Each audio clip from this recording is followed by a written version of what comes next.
H D. Kumaraswamy ಅವರು ಉಕ್ಕು ಮತ್ತು ಭಾರೀ ಕೈಗಾರಿಕೆ ಸಚಿವರಾಗಿ ಕಾರ್ಯಭಾರ ವಹಿಸಿಕೊಂಡಿದ್ದಾರೆ. ಸಚಿವರಾಗಿ ರಾಜ್ಯಕ್ಕೆ ನೀಡಿದ ಮೊದಲ ಭೇಟಿಯಲ್ಲಿ ವಿಶೇಷ ಪತ್ರಿಕಾಗೋಷ್ಠಿ ನಡೆಸಿದರು. ಕುದುರೆಮುಖ ಅದಿರು ಉತ್ಪಾದನಾ ಕಂಪನಿಯ ವಿಚಾರವಾಗಿ ಮಾಧ್ಯಮದಲ್ಲಿ ಎದ್ದಿರುವ ವಿವಾದಗಳ ಬಗ್ಗೆ ಸ್ಪಷ್ಟೀಕರಣ ನೀಡಿದ್ದಾರೆ. ಪಶ್ಚಿಮ ಘಟ್ಟದ ಸೂಕ್ಷ್ಮ ಪ್ರದೇಶದ ಪರಿಸರಕ್ಕೆ ಧಕ್ಕೆಯಾಗಿದೆ ಎಂಬ ಕಾರಣಕ್ಕೆ ಅದಿರು ಉತ್ಖನನವನ್ನು ನಿಲ್ಲಿಸಲಾಗಿತ್ತು. ಈಗ ಆ ಪರಿಸರಕ್ಕೆ ಧಕ್ಕೆಯಾಗದ ರೀತಿ ಬೇರೆ ಜಾಗ ಮಾಡಿ ಅದಿರು ತೆಗೆಯಲು ಶಿಫಾರಸು ಮಾಡಲಾಗಿತ್ತು. ಅದನ್ನ ಗುತ್ತಿಗೆ ಪಡೆದ ಕಂಪನಿಯು ಆ ಜಾಗದಲ್ಲಿ ಅರಣ್ಯ ಬೆಳೆಸಲು ಬೇಕಾದ 123 ಕೋಟಿ ರೂಪಾಯಿ ಹಣ ಸಲ್ಲಿಸಬೇಕೆಂಬ ಷರತ್ತಿಗೆ ಹಣವನ್ನು ಸರ್ಕಾರಕ್ಕೆ ಕಟ್ಟಿದ್ದರು. ಹೀಗಾಗಿ ಅರಣ್ಯ ಅಭಿವೃದ್ಧಿ ಕ್ರಮೇಣ ಆಗಲಿದೆ ಎಂದು ಸಚಿವ ಕುಮಾರಸ್ವಾಮಿ ಅವರು ತಾವು ಸಹಿ ಮಾಡಿದ ಕಡತದ ವಿಷಯ ಹಾಗೂ ಆಗಬಹುದಾದ ಮುಂದಿನ ಪ್ರಗತಿ ಬಗ್ಗೆ ಪತ್ರಕರ್ತರಿಗೆ ಸ್ಪಷ್ಟನೆ ನೀಡಿದ್ದಾರೆ. ಇಲಾಖೆಯನ್ನು ಹಂಚಿಕೆ ಮಾಡಿದ ನಂತರ ಸುಮಾರು 4-5 ದಿನಗಳ ಕಾಲ ಅದು 2 ಬೃಹತ್ ಇಲಾಖೆಗಳು, ಬೃಹತ್ ಕೈಗಾರಿಕೆ ಮತ್ತು ಉಕ್ಕು ಸಚಿವಾಲಯವನ್ನು ನಿರ್ವಹಣೆ ಮಾಡ್ತಕ್ಕಂಥ ಒಂದು ದೊಡ್ಡ ಸವಾಲು ನನ್ನ ಪಾಲಿಗಿರ್ತಕ್ಕಂಥದ್ದು. ಈ 2 ಇಲಾಖೆಗಳ ನಿರ್ವಹಣೆ ಮಾಡ್ತಕ್ಕಂಥದ್ದು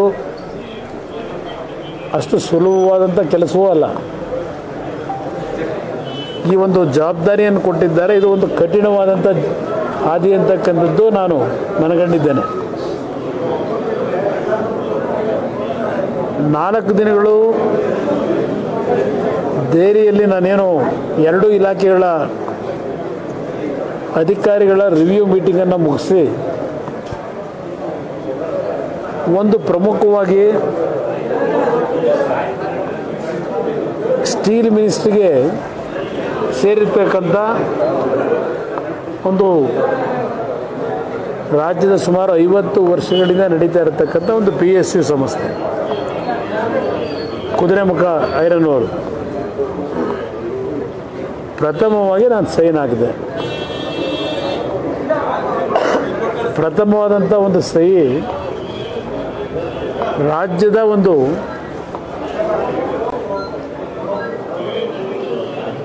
ಉದ್ಯೋಗದ ಒಂದು ಸಂಸ್ಥೆ, ಅದು ದೊಡ್ಡ ಮಟ್ಟದ ಉದ್ಯೋಗ ಕೊಟ್ಟಿದ್ದಾರೆ. 2005ರಿಂದ ಆ ಒಂದು PSU ಯೂನಿಟ್ನ ಪುನಃಸ್ಥಿರಗೊಳಿಸ್ತಕ್ಕಂಥ ಚರ್ಚೆಗಳಾಗಿದೆ. ಯಾವಾಗ ಅಲ್ಲಿ ಕುದುರೆಮುಖ ಭಾಗದಲ್ಲಿ ಪಶ್ಚಿಮ ಅರಣ್ಯ ಪ್ರದೇಶದಲ್ಲಿ ಅಲ್ಲಿ ಟೈಗರ್ ಸೆಂಚುರಿ ಇದೆಲ್ಲ ಮಾಡಿ ಒಂದು ತೀರ್ಮಾನಗಳಾಗಿ ಅಲ್ಲಿ ಏನೋ ಆ ಒಂದು ಚಟುವಟಿಕೆ ನಿಲ್ಲಿಸಿದರು. ಅದಕ್ಕೆ ಪ್ಯಾರಲಲ್ ಆಗಿ ಬೇರೊಂದು ಭಾಗದಲ್ಲಿ ಯಾವೊಂದು ಗಣಿಯನ್ನು ಮಾಡಲಿಕ್ಕೆ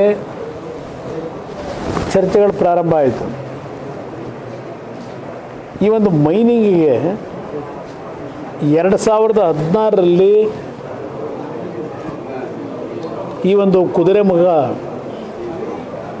ಯೂನಿಟ್ಗೆ ರಾಜ್ಯ ಸರ್ಕಾರ ಸುಮಾರು 430-440 ಹೆಕ್ಟೇರ್ ಭೂಮಿಯನ್ನು ಗಣಿ ಚಟುವಟಿಕೆಗಳು ಕೊಟ್ಟಿದ್ದಾರೆ. ಅದನ್ನು ಕೇಂದ್ರ ಸರ್ಕಾರವು ಒಪ್ಪಿಗೆ ಕೊಡೋದು. ಕೇಂದ್ರ ಸರ್ಕಾರದ ಒಪ್ಪಿಗೆ ನಂತರ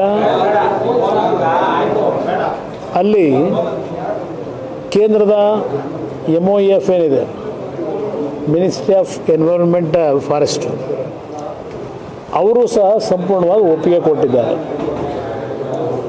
ನಾನು ಆ ಒಂದು ಸಹಿಯನ್ನು ಹಾಕಿರ್ತಕ್ಕಂಥದ್ದು ಸ್ವಲ್ಪ ಚರ್ಚೆಗಳು ನಡೀತು ರಾಜ್ಯದಲ್ಲಿ. ಹಿರೇಮಠ ಅವರು ಈ ಒಂದು ವಿಷಯವನ್ನು ಪುನರ್ ಪರಿಶೀಲಿಸಬೇಕು ಅಂತಕ್ಕಂಥದ್ದು ಹೇಳಿದ್ದಾರೆ.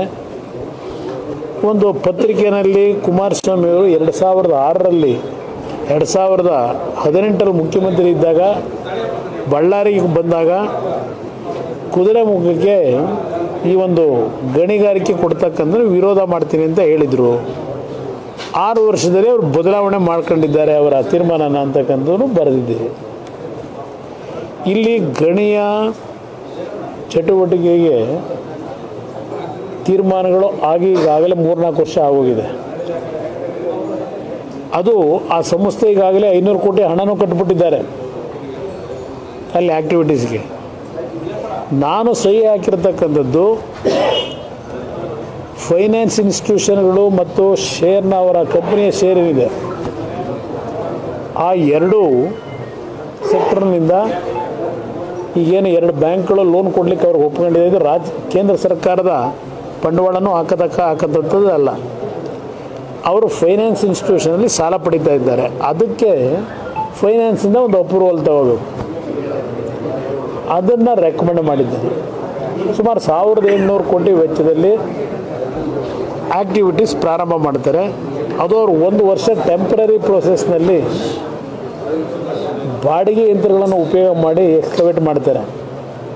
ಅಲ್ಲಿ ಇನ್ನೂ ಎಷ್ಟು ಪ್ರಮಾಣದಲ್ಲಿ ಅದ್ರ ದೊರಕುತ್ತದೆ ಇದೆಲ್ಲವನ್ನು ಒಂದು ಅಳತೆ ಸಿಕ್ಕಿದ ಮಾಹಿತಿ ದೊರಕಿದ ನಂತರ ಆಮೇಲೆ ಮುಂದಿನ ಚಟುವಟಿಕೆಗಳಿದೆ. ಅದರಿಂದ ಇಲ್ಲಿ ನನ್ನ ಬಗ್ಗೆ ಯಾರೂ ಅಪಾರ್ಥ ಮಾಡ್ಕೊಳ್ಳೋದು ಅವಶ್ಯಕತೆ ಇಲ್ಲ. ನಾನು ನಮ್ಮ ಅಧಿಕಾರಿಗಳನ್ನು ನಾನು ಪತ್ರಿಕೆಯಲ್ಲಿ ಬಂದ ತಕ್ಷಣ ನಮ್ಮ ರಾಜ್ಯದ ಆ ಭಾಗದ DFO ಏನಿದ್ದಾರೆ, PCCF ಏನಿದ್ದಾರೆ, ಅವರ ಎಲ್ಲರಿಂದಲೂ ಮಾಹಿತಿ ಪಡೆದಿದ್ದೇನೆ. ಏಕೆಂದರೆ ನಾನು ಯಾವುದೇ ಕಾರಣಕ್ಕೂ ಯಾವುದೇ ಟೀಕೆ ಒಳಗಾಗಬಾರ್ದು ಅಂತ ಸ್ಪೀಕರ್ ಮನವಿ ಅಧಿಕಾರಿಗಳ ಮುಂದೆನೂ ನಾನು ಚರ್ಚೆಯನ್ನು ಮಾಡಿದೆ. ಆಮೇಲೆ ಸ್ಪೀಕರ್ಗೆ ಇವತ್ತು ರಾಜೀನಾಮೆ ಕೊಡೋಕ್ಕೆ ಹೋದಾಗ ಆ ಸಂಸ್ಥೆಯನ್ನು ಏನಾದರೂ ಮಾಡಿ ಉಳಿಸಿ ಅಂತೇಳಿ ಸಾವಿರಾರು ಜನ ಇವತ್ತು ಅಲ್ಲಿ ಕೆಲಸ ಮಾಡ್ತಾ ಇದ್ದಾರೆ. ಮಂಗಳೂರಿಗೆ ಇವತ್ತು ಅದರ ಅವಶ್ಯಕತೆ ಇದೆ ಅಂತೇಳಿ ಒಂದು ಮನವಿನೂ ನಾನು ಕೊಟ್ಟರು ಇವತ್ತು ಸ್ಪೀಕರ್, ಅದನ್ನು ಉಳಿಸಿ ಅಂತ ಹೇಳಿ. ಅದೊಂದು ಭಾಗ. ಸ್ಪೀಕರ್ ಕೊಟ್ಟಿರ್ತಕ್ಕಂಥದ್ದನ್ನು ರಕ್ಷಣೆ ಪಡ್ಕೊಳ್ಳಲ್ಲ.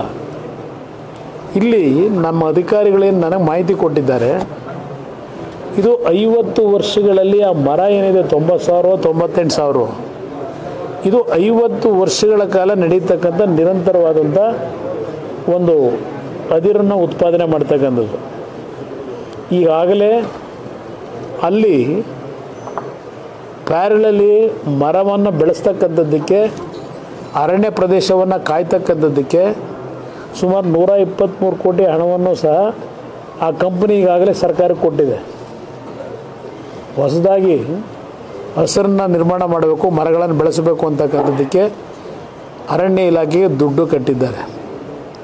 ಇದು ಒಂದೇ ವರ್ಷದಲ್ಲಿ ಎಲ್ಲ ಮರಗಳನ್ನು ಕಡಿಯಲ್ಲ, ಸುಮಾರು 40ರಿಂದ 50 ವರ್ಷ ನಡೆಯತಕ್ಕಂಥ ಒಂದು ಪ್ರೊಸೀಜರ್ ಇದೆ. ಈಗಾಗಲೇ ಹೊಸದಾಗಿ ಮರಗಳನ್ನು ನೆಡ್ತಕ್ಕಂಥದ್ದಕ್ಕೆ ಹಸಿರೀಕರಣ ಮಾಡಲಿಕ್ಕೆ ಆ ಒಂದು ಸಂಸ್ಥೆ ದುಡ್ಡು ಕಟ್ಟಿದ್ದಾರೆ ರಾಜ್ಯ ಸರ್ಕಾರಕ್ಕೆ. ಇದು ಇರ್ತಕ್ಕಂಥದ್ದು. ಇದು ಒಂದು ಭಾಗ.